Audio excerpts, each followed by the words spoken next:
Hello friends, स्वागत करुच्ची मो channel jobs in Odisha को। आशा करुच्ची आपण माने भले थिबे। फ्रेंड्स, तुम मानक पई ओएसएससी तरफ excise sub inspector 33 post official notification जारी होई सारिछि।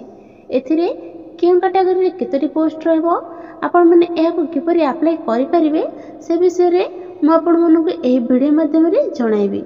जदि आपण माने एही पोस्ट अप्लाई करिया पे इंटरेस्टेड रहउछंती तेबे एही वीडियोटी को शेष पर्यंत देखि नियंतु। चलंतु प्रथमे आलोचना करिबा ऑफिशियल नोटिफिकेशन विषय रे। फ्रेंड्स, जदि आपण माने निज निज जिल्ला रे आसुथिबे एही बडी नुआ नुआ गवर्नमेंट जॉब न्यूज़ पाया पय चाहुछंती तेबे आम चैनल टी को सब्सक्राइब करी वीडियोटी गोटे लाइक करिया पे भूलंतु नाही। तो फ्रेंड्स, आमे आसी जे ओएसएससी रो एक्साइज सब इन्स्पेक्टर नोटिफिकेशन मध्य को आपनकर एठारे 27/12/2023 रु नोटिफिकेशन टी जारी लानी। आपनकर ऑनलाइन रजिस्ट्रेशन रहउची 10/1/2024 रु आपनकर लास्ट डेट रहउची 9/2/2024 पर्यंत आपनकर लास्ट डेट रहउची। यदि 10/1/2024 सुधा आपण ऑनलाइन रजिस्ट्रेशन करन अछंती तारे आपण 12/2/2024 सुधा आपण फॉर्म टी सबमिशन करि परिबे। 10/1/2024 सुधा आपण ऑनलाइन रजिस्ट्रेशन करूछंती त आपनकर फॉर्म में किछि त्रुटि देखौची ताले आपण 15/2/2024 पर्यंत आपण करेक्शन करि परिबे। एटा आपनकर www.ossc.gov.in रे आपनकर फॉर्म टी आवेदन करछि। तो आपण यदि आवेदन करिनांती ए फॉर्म पे इंटरेस्टेड रहउछंती शीघ्र जाई आवेदन करिनियंतु। Vacancy details देखिनियंतु। आपनकर वैकेंसी डिटेल्स होउची सब इंस्पेक्टर ऑफ एक्साइज रो आपनकर डिपार्टमेंट रहउची एक्साइज कमिश्नर ओडिशा कटक। आपनकर एथरे 33 पोस्ट रहउची। ग्रुप सी रे एटा जाउची। तो एटा लेवल 8 रे आपनकर रहउची। केउ कैटेगरी रे केतरी पोस्ट रहउची आसन देखिनबा। आपनकर सब इन्स्पेक्टर ऑफ एक्साइज रे आपनकर एटा होची जनरल रे आपनकर रहउची 19 टी पोस्ट रहउची। आपनकर एससीबीसी रे 2 टी पोस्ट रहउची। एससी रे आपनकर 5 टी पोस्ट रहउची। एसटी रे आपनकर 7 टी पोस्ट रहउची। टोटल आपनकर 33 टी पोस्ट रहउची।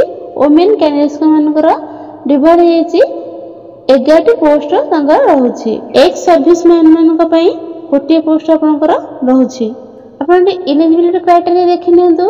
रे आपण ओडिया रे रीड राइट स्पीक आपण तीनोटी जक करि परथि आवश्यक। एठी आपनकर एजुकेशनल क्वालिफिकेशन देखिनियंतु। एजुकेशनल क्वालिफिकेशन आपनकर +3 रहउची। एठी एज लिमिट आपनकर देखिनियंतु। एज लिमिट आपनकर 21 रु 32 वर्ष आपनकर रहउची। मिनिमम 21 वर्ष हेबा आवश्यक, मैक्सिमम 32 वर्ष हेबा आवश्यक। Plan and pattern of examination देखिनियंतु। एठी आपनकर 3टी स्टेज रे आपनकर एग्जाम रहउची। गोटे रहउची रिटन एग्जाम रहउची, आ गोटे फिजिकल मेजरमेंट रहउची, आ गोटे सर्टिफिकेट वेरिफिकेशन रहउची।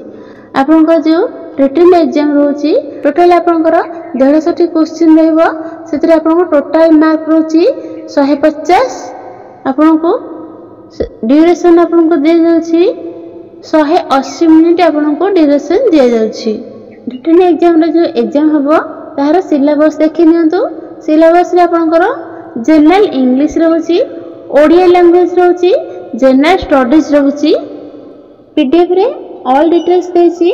पीडीएफ लिंक के हम डिस्क्रिप्शन में दे देबो, तो आपन जे सेठी चेक आउट कर परिबे। ए देखि नियंतु फिजिकल मेजरमेंट रे कोन रहइबो। जनरल एससीबीसी मैन कैंडिडेट्स मानको देखि नियंतु। एठी आपनकर रहइबो हाइट आपनकर 168 सेंटीमीटर रहइबो। वेट आपनकर रहइबो 55 केजी रहइबो। आपनकर चेस्ट रहइबो 79 केजी रहइबो। जनरल एससीबीसी वुमेन कैंडिडेट्स मानको रहइबो हाइट रहइबो 155 सेंटीमीटर रहइबो। वेट रहइबो 27 केजी रहइबो। एससी एसटी पिला मानको रहइबो हाइट रहइबो 163 सेंटीमीटर रहइबो। वेट रहइबो 50 केजी रहइबो। तांकर चेस्ट रहइबो 76 सेंटीमीटर रहइबो।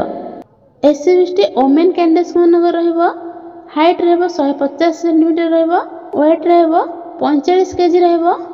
हाइट 150 सेंटीमीटर रहइबो। वेट रहइबो 45 केजी रहइबो। फिजिकल एफिशिएंसी टेस्ट रे देखिनियंतु। ଆପଣଙ୍କର मेन कैंडिडेट्स को पई रनिंग रहइबो 1.6 किलोमीटर रहइबो 8 मिनिट रे कंप्लीट करिवार अछि। आपनकर लॉन्ग जंप रहइबो 3.66 मीटर्स रहइबो। तो ओमेन कैंडिडेट्स को मनकर रहइबो रनिंग रहउची 1.6 किलोमीटर रहउची 10 मिनिट रे कंप्लीट करिवार अछि। तो रनिंग रहउची 1.6 किलोमीटर 10 मिनिट 20 सेकेंड रे आपनको कंप्लीट करिवार अछि। लॉन्ग जंप रहइबो 2.77 मीटर आपनकर रहइबो लॉन्ग जंप टा। आपनकर place and date of examination देखिनंतु। आपनकर जे एग्जाम टा हबो ता 2024 रो मार्च और जून मध्ये रे आपनकर रहइबो। तो फ्रेंड्स आपण यदि एही फॉर्म आवेदन करिया पई इंटरेस्टेड रहउछंती तेबे यार लास्ट डेट रहउची 9 फेब्रुआरी 2024 आपनकर लास्ट डेट रहउची। तो आपण एबे नै आवेदन करिनियंतु।